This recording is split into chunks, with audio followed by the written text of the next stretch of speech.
Bonsoir à tout le monde, ou bonjour, cela dépendra de l'heure où vous regarderez cette vidéo. Je suis très heureux, vraiment très heureux de vous présenter mon ami David Bruno, avec qui j'ai eu la chance de passer 3 jours avec un groupe de personnes sur des techniques avancées de mesure dans l'habitat. Et je vais vous présenter David. David est l'auteur d'un livre qu'il a écrit, qu'on distribue avec les pieds à la terre.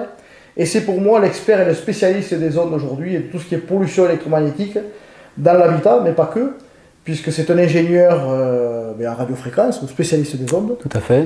Et je vais te laisser te présenter pour que les gens voient un peu ce que tu fais, qu'est-ce que tu peux proposer. Et surtout, je voudrais qu'ensemble, enfin aujourd'hui, on parle un petit peu de ce qui inquiète les gens aujourd'hui, c'est Linky, de ce qui se dit un peu de tout et n'importe quoi sur Linky, et surtout des solutions efficaces qu'on va proposer aux gens pour Linky. Parce que voilà, vraiment, moi j'entends de tout aujourd'hui. Donc, est-ce que tu peux aujourd'hui nous éclairer un petit peu sur tout ça? Très bien. Ben, merci d'abord, Jean-Philippe, de m'accueillir sur le site des Pieds à la Terre. Oui, aujourd'hui, alors, je suis David Bruno, spécialiste des pollutions électromagnétiques. Je travaille en tant qu'ingénieur pour l'aviation civile depuis 1996. J'ai été spécialiste radar, des radiofréquences. Et ensuite, je me suis spécialisé dans le domaine des pollutions électromagnétiques et je réalise des diagnostics, alors non seulement dans l'habitat, mais également pour les entreprises. Et puis, je forme professionnellement aujourd'hui les diagnostiqueurs des ondes. Alors aujourd'hui, on va parler des filtres anti-Linky, du Linky en général. Je vais essayer de vous expliquer comment ça fonctionne et pourquoi ça rayonne, de la manière la plus pédagogique possible. Oui. Et puis après, on vous apportera les solutions pour se protéger du Linky.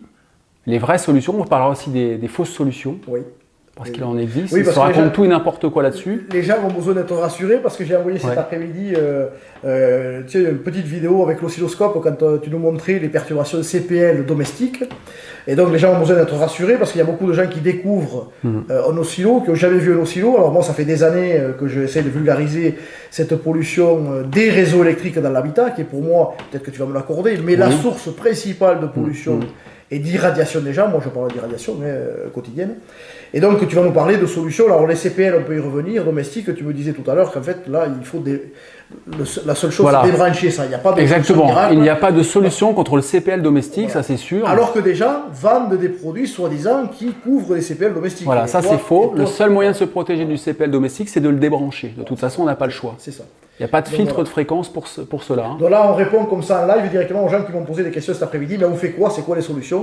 Mais pour les CPL domestiques, c'est débrancher ces appareils et essayer de ne pas les utiliser, de ne pas les acheter, de faire par des câbles Ethernet, parce que ces CPL domestiques servent pour avoir de l'Internet dans l'habitat. Voilà. Mais c'est un Linky dangereux que vous avez déjà chez vous, puisque c'est... Autant le CPL domestique, vous avez le choix de le mettre ou pas, ou de passer en réseau filaire, ce qui est l'idéal, réseau Ethernet, entre la box Internet et l'ordinateur. Oui. Autant le CPL domestique, enfin le CPL venant du Linky, on ne vous donne pas le choix en fait. Oui. C'est un CPL qui va pénétrer dans l'habitat, donc le seul moyen de s'en protéger, c'est vraiment de mettre un filtre de fréquence, un filtre qui va atténuer en fait les signaux Linky pour éviter que ça pénètre dans l'habitat. Voilà.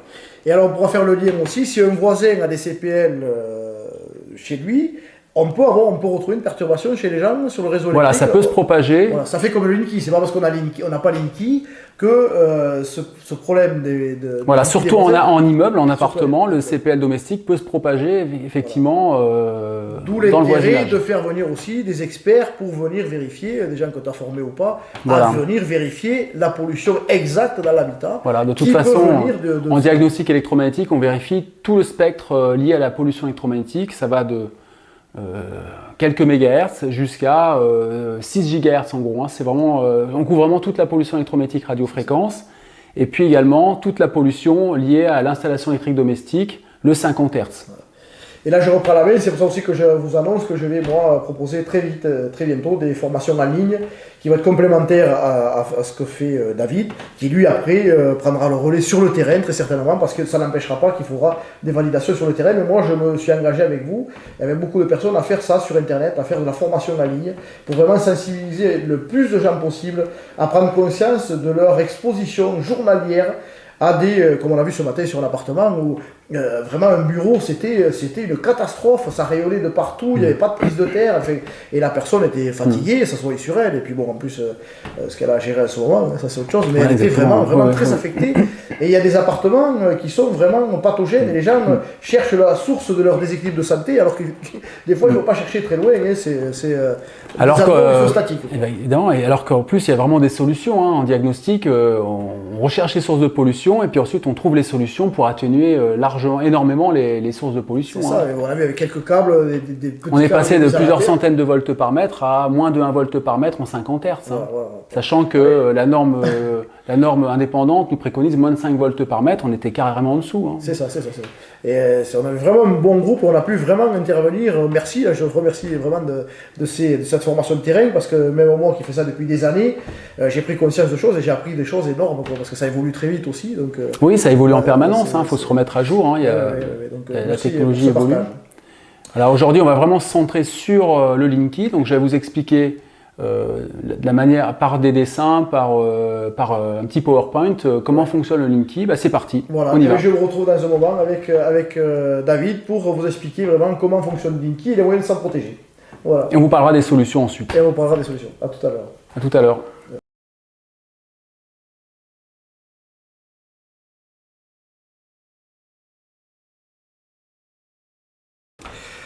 Bon, mais voilà, je vous retrouve avec David. Nous, on va commenter ce PowerPoint que tu as dessus. Voilà. Tu vas nous expliquer comment fonctionne Linky et ses voilà. aspects. Je vais rester centré sur les aspects techniques du compteur Linky. L'objectif, c'est vraiment de vous expliquer comment ça fonctionne. Voilà. Donc là, vous voyez le compteur Linky. Déjà, pour ceux qui ne le connaissent pas, c'est ce petit compteur jaune ou vert. Certains le voient jaune, d'autres vert. Voilà. Alors, je vais commencer par le début. Donc, on est tous reliés chez soi à un transformateur de quartier. Le transformateur convertit la haute tension que vous voyez sur votre écran à gauche, c'est un gros transformateur. En basse tension 230 volts pour nous alimenter. Ce que j'ai représenté à droite, c'est un compteur non communicant. Oui, voilà. La nouveauté avec le Linky, c'est qu'au niveau du transformateur, on va trouver un boîtier qu'on appelle concentrateur. Le concentrateur, son rôle, c'est de récolter, d'interroger l'ensemble des compteurs Linky de tous les logements qui sont reliés à ce même transformateur. Parce que vous n'êtes pas les seuls sur un transformateur. Il y a en général plusieurs dizaines de logements reliés au même transformateur de puissance. Hein. Donc le concentrateur interroge tous les compteurs. Alors l'idée d'Enedis, c'est d'utiliser le câble électrique qui nous alimente en 230 volts 50 Hz, l'énergie électrique. Qui alimente l'habitation ou l'appartement. Voilà, qui alimente le logement, pour faire passer en même temps sur ce même câble des signaux qu'on appelle signaux CPL Linky, hein, pour la communication entre concentrateur et compteur. Et dans l'objectif de relever les informations de consommation du compteur. Et ces informations sont de quelle fréquence? Parce que là aussi, on a alors voilà, de 10 kg, tu dis. Alors au niveau mondial, voilà. Ça a été normalisé pour le CPL. Hein, oui. Ça va de 10 kHz jusqu'à 490 kHz. Oui.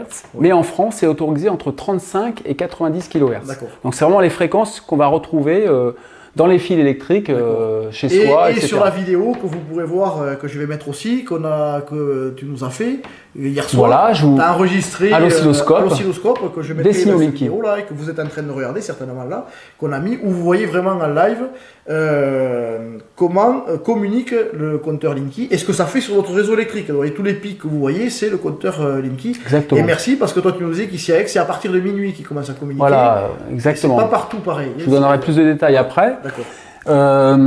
Alors, le concentrateur interroge l'ensemble des compteurs Linky, puis envoie les données de consommation au réseau d'Enedis par l'intermédiaire du réseau de téléphonie mobile. C'est pour ça que dans le concentrateur, vous trouverez une petite carte SIM hein, d'un opérateur de téléphonie mobile. Ça peut fonctionner en 2G, 3G, 4G, et ça se passe comme ça pour transmettre les informations.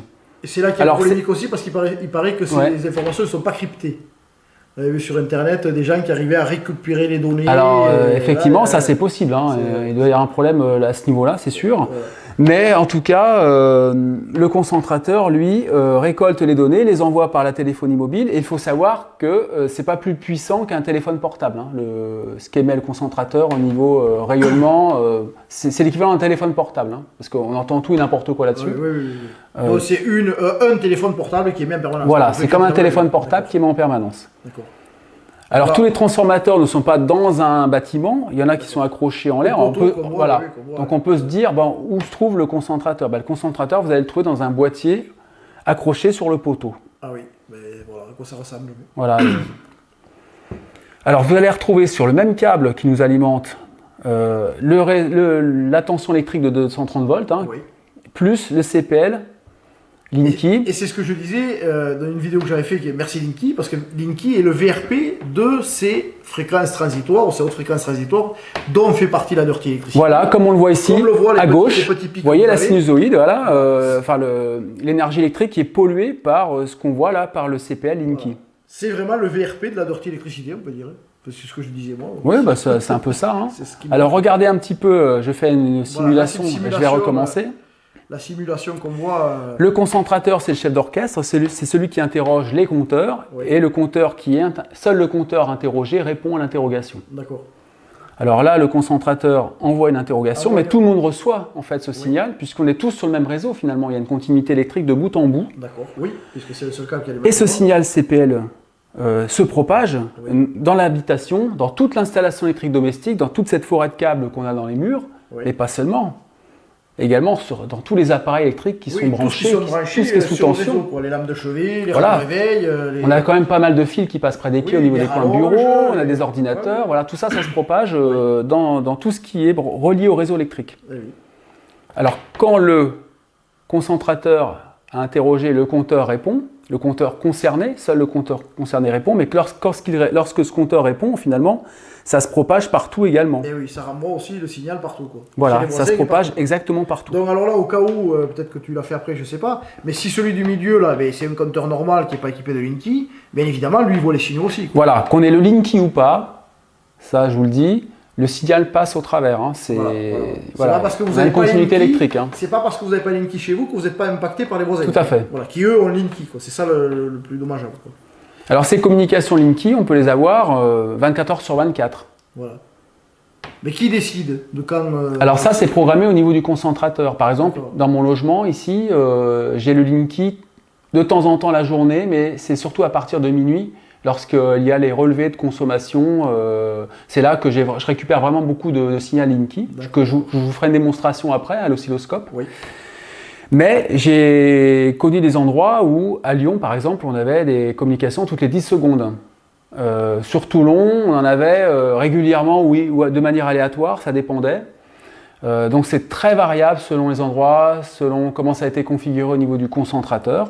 C'est jamais pareil, mais en tout cas, on peut en avoir 24 heures sur 24, donc c'est une pollution pour moi qui est permanente. Voilà. Pour récupérer le signal Linky, donc j'ai fabriqué un petit filtre que vous voyez en bas à droite de l'image, un filtre qui ne récupère, donc qui se branche sur le réseau électrique en 230, mais qui ne récupère que le signal Linky, qui enlève le 50 Hz. D'accord. Dans le but de l'envoyer sur l'oscilloscope pour visualiser vraiment le signal Linky. Oui, parce que c'est très rapide. Voilà, parce qu'à chaque fois qu'on balance du Linky, c'est très rapide, ça dure quelques dizaines de millisecondes. La tension en kHz, c'est quoi? C'est 14 volts, 20 volts, c'est quoi à peu près? Alors la tension CPLG3, le maximum de tension autorisé dans la norme, c'est 14,4 je crois volts. 14 volts de plus, voilà, qui se balade sur la porteuse du 50 Hz. Et c'est ce qui fait le rayonnement du CPL. Voilà, le rayonnement en kHz. En kHz. Parce que le signal varie de 35 à 90 kHz, donc en fait on a un rayonnement du coup en kHz autour des fils électriques. C'est là le problème, quoi. Des installations non blindées. Voilà. Si elles étaient blindées, parce que vous savez qu'autour d'un fil électrique sous tension, s'il est alimenté en 50 Hz, il va rayonner en 50 Hz autour du champ électrique, du champ magnétique. Ben là, c'est un rayonnement en plus qui va être en kHz, puisqu'on a du Linky en plus du 50 Hz. Déjà, un rayonnement pour moi qui n'était déjà pas physiologique, et là on va rajouter un rayonnement encore plus dessus, quoi. Voilà. Des fréquences en kHz qui se rajoutent aux fréquences du 50 Hz, tout simplement.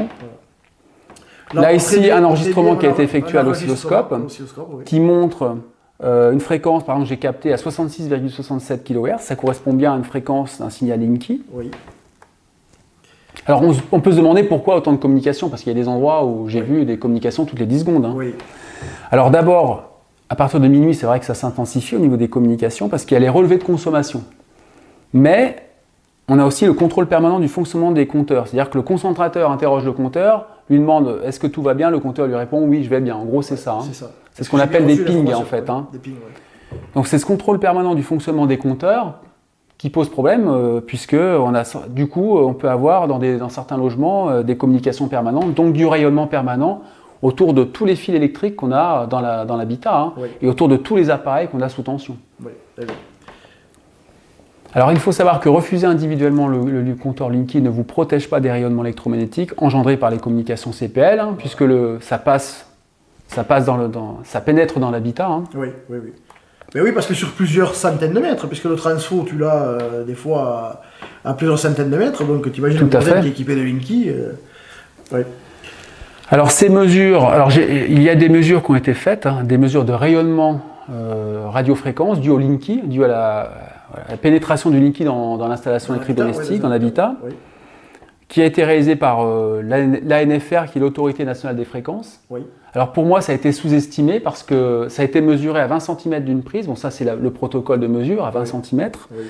Mais proche d'une gaine électrique encastrée dans un mur porteur. Donc ça va forcément absorber déjà. Ça va moins rayonner, voilà. C'est sûr. Dans un mur placo avec des ossatures métalliques. Ah bah là c'est autre chose. Là, ça va diffuser davantage. Donc ça a été fait dans des conditions optimales. Ils ont fait, enfin excusez-moi, on va peut-être encore peu importe ce qu'on va dire sur ce que je vais annoncer là, mais une fois de plus, c'est les gens qui sont soi-disant habilités à faire ces essais-là vont se mettre dans des conditions les plus défavorables possibles. Fait pas pour nous, fait favorable pour eux. Minimiser au maximum le risque. Quoi. Sauf que moi, quand je mesure avec mon appareil uniquement les signaux radiofréquences du Linky autour d'une simple rallonge, hein, une rallonge non blindée, une rallonge qu'on peut avoir proche des pieds finalement au niveau d'un coin bureau, c'est courant ça d'avoir des prises près des pieds. Mais même l'interrupteur, des fois la tête de lit, les gens ils sont à moins de 25 bien sûr, la tête de lit, ils ont l'interrupteur qui touche le truc. Et dans ce cas-là, moi je vous donne un exemple, hein, j'ai mesuré 14,2 volts par mètre de rayonnement autour d'une rallonge. Hein, ça fait pratiquement 10 fois plus. Quoi. Je rappelle que dans cette bande de fréquence, la norme officielle se limite à 87. Pour eux, il faut limiter à 87 volts par mètre le signal radiofréquence. Mais la norme officielle n'est pas une norme pour protéger sur le long terme, il faut le savoir. Hein. Oui, ça, c'est d'ailleurs, ils le disent clairement. C'est certainement là aussi des normes pour protéger. C'est une norme pour protéger sur les effets avérés à court terme. Oui. Oui, mais pas sur donc c'est pas une norme sur laquelle il faut se baser sur le long terme pour une exposition permanente, parce que là on parle d'exposition permanente au niveau du Linky. Hein. Oui, mais là aussi tu vois l'écart. Alors quand on regarde le Conseil de l'Europe, résolution 2011 du Conseil de l'Europe, ils disent 0,6 volts par mètre à ramener à 0,2 volts par mètre pour une exposition radiofréquence permanente. Oui. Et là on est bien dans des radiofréquences parce qu'on est entre 35 et 90 kHz. Oui. Au niveau de l'Autorité nationale des fréquences, les radiofréquences, officiellement, ça commence à 9 kHz. C'est-à-dire qu'à 9 kHz, on peut avoir des émetteurs, certes énormes, mais qui peuvent émettre sans fil. On est déjà dans le domaine des radiofréquences. Donc déjà, on est au-dessus des 0,6 volts par mètre. Et puis si j'applique, moi, la norme bioinitiative, c'est celle que j'applique, moi, en diagnostic, la norme bioinitiative, surtout la norme de biologie de l'habitat allemande, hein, c'est à peu près pareil, préconise 0,06 volts par mètre d'exposition permanente. Donc on est déjà carrément au-dessus. Hein. Ah oui, oui. Alors quelles sont les solutions de protection? Alors pour moi la solution la plus efficace c'est soit de couper le jus, évidemment, mais ça c'est que la nuit. Avec la solution que tu proposes, qui est équipé de filtres anti-Linky poliés, puisqu'on va parler de ce filtre-là, qui est pour moi aussi la solution la plus efficace. Voilà, le plus efficace, c'est de couper la source. Voilà. Qualité-prix, d'abord, il faut supprimer la source de rayonnement, et après, vous avez le filtre qui va atténuer. Lui, il atténue. Voilà, pour la journée, de toute façon, on peut couper le jus, mais la journée, on est obligé de l'avoir. Hein. Et là, on n'a pas d'autre choix que d'atténuer les signaux Linky, d'atténuer le signal électrique Linky. Hein, et on peut faire que ça aujourd'hui. Et pour cela, il existe des filtres qu'on appelle filtres série, parce que ça se met en série entre le disjoncteur principal qui appartient à Enedis, que vous voyez super bien dessiné là sur et le tableau de répartition, le tableau électrique qui alimente toute l'installation électrique domestique. Oui. Donc l'idée c'est vraiment de mettre une barrière ici, un filtre de protection qui va laisser passer le 50 Hz et filtrer les signaux radiofréquences en kHz. Alors une petite démonstration, le signal Linky se propage le concentrateur interroge un compteur. Oui, on voit bien le signal. Et on voit bien que ça s'arrête au filtre. Ça s'arrête au filtre. Voilà. Le compteur répond à l'interrogation, c'est pareil, ça se propage jusqu'au filtre et ça va vers le concentrateur en même temps. Donc vous voyez que ce filtre n'empêche pas la communication entre compteur et concentrateur. Oui. Mais protège quand même. Mais nous protège, bien sûr, du rayonnement, de la pénétration des signaux Linky dans l'habitat. C'est pour ça aussi qu'on le propose, nous, sur le site des Pieds à la Terre, vous pouvez le trouver, puisqu'on est partenaire de Poly pour distribuer ce filtre aussi, qu'on intègre aussi dans nos propres solutions, qui sont le Dreamer, qui est une solution complète, on va dire. Voilà, j'espère que vous avez bien compris voilà, les aspects techniques, comment fonctionne le compteur Linky. Et voilà, exactement. Alors, on va vous montrer donc, le filtre Poly installé dans un tableau électrique. Oui, ça on va le faire, on va le montrer. Et puis je vais vous montrer concrètement par deux petites vidéos un vrai signal Linky sur un oscilloscope. Voilà, super. Et c'est parti. Allez, c'est parti. Alors là c'est quoi? C'est à côté de ton tableau Alors oui, j'ouvre l'armoire et puis voilà, je l'ai installé ici. Il y a 4 modules. Ben oui. Voilà, et je l'ai mis donc entre le disjoncteur et puis l'installation électrique. Hein, voilà, c'est très discret. Bon, bien sûr, c'est à poser par un professionnel. Voilà, tout à fait. Ça, c'est pas. Ou alors des gens qui connaissent vraiment l'électricité. Voilà, ça va être posé par un électricien surtout. Hein. Alors on voit bien le Linky jaune, là c'est réalisé sans trucage. Tu as bien un Linky toi aussi. Hein. Mais de quelle couleur tu le vois? Parce que moi je le vois jaune. Est-ce qu'il est vert? Bon, je sais pas, il a une couleur bizarre. Je le vois jaune-vert, quoi. Bon, je vais me rapprocher un petit peu. Voilà, vous voyez le filtre qui est mis dedans et qui est vraiment mis en amont de l'installation et donc qui filtre et qui fait barrage en fait des Linky des voisins. Voilà. Alors moi, j'ai tout mis en charge dans l'habitat. Hein. J'ai consommé le maximum de courant. Je peux aller jusqu'à 6 kW. Oui. Parce qu'on entend dire sur Internet qu'il chauffe, etc. Mais c'est pas vrai du tout. Non, mais du tout. Non, j'ai jamais vu chauffer. Hein. Bon. Ça, sur Internet, parce qu'il se dit des choses. Internet est fabuleux, c'est sûr, mais bon, des fois, on a des choses qui ne sont pas sérieuses. Quoi. Moi, j'aime bien vérifier par moi-même, au moins je suis sûr. Te caractérise. Merci David pour cette interview et cet éclaircissement et vraiment cette vision professionnelle de Linky et ses amis, puisqu'on a parlé aussi des CPL domestiques. On a bien vu le filtre Poly aussi dans le tableau. J'en profite moi pour te remercier du fond du cœur pour ce livre que je conseille à tout le monde. Le livre que tu as écrit, c'est la 3e ou 4e édition. 4e édition, très bien illustré, beaucoup de photos, beaucoup de mises en situation où les gens peuvent se retrouver dans leur environnement. Alors, les solutions que je propose sont à chaque fois testées. Voilà, testées et évaluées. Voilà. Donc un livre que tout le monde devrait avoir sur sa table de nuit. Voilà, et un livre à faire circuler parce qu'il y a énormément de solutions. Nous on le distribue avec les Pieds à la Terre, vous le trouvez pour 29 €. Merci pour ce cadeau que tu nous fais parce que tu essaies toi aussi de faire ta part de colibri, de sensibiliser les gens à ce monde. C'est vraiment pour moi, je le dis, c'est un scandale de santé publique majeur. Il y a vraiment un gros travail de fond à faire pédagogique. Et donc merci de m'aider à diffuser le plus professionnellement possible je tiens vraiment à te remercier aussi de m'avoir permis de m'exprimer sur ta vidéo du site Les Pieds à la Terre et de m'avoir permis effectivement de pouvoir expliquer clairement comment fonctionne le Linky et quelles sont les solutions pour s'en protéger. Voilà. Merci à vous et à très vite pour une autre vidéo. Et puis n'hésitez pas à vous abonner sur la chaîne YouTube et sur la page Facebook aussi et sur le site et sur notre site internet. Merci. Merci bien. Allez, au revoir. Au revoir. Au revoir.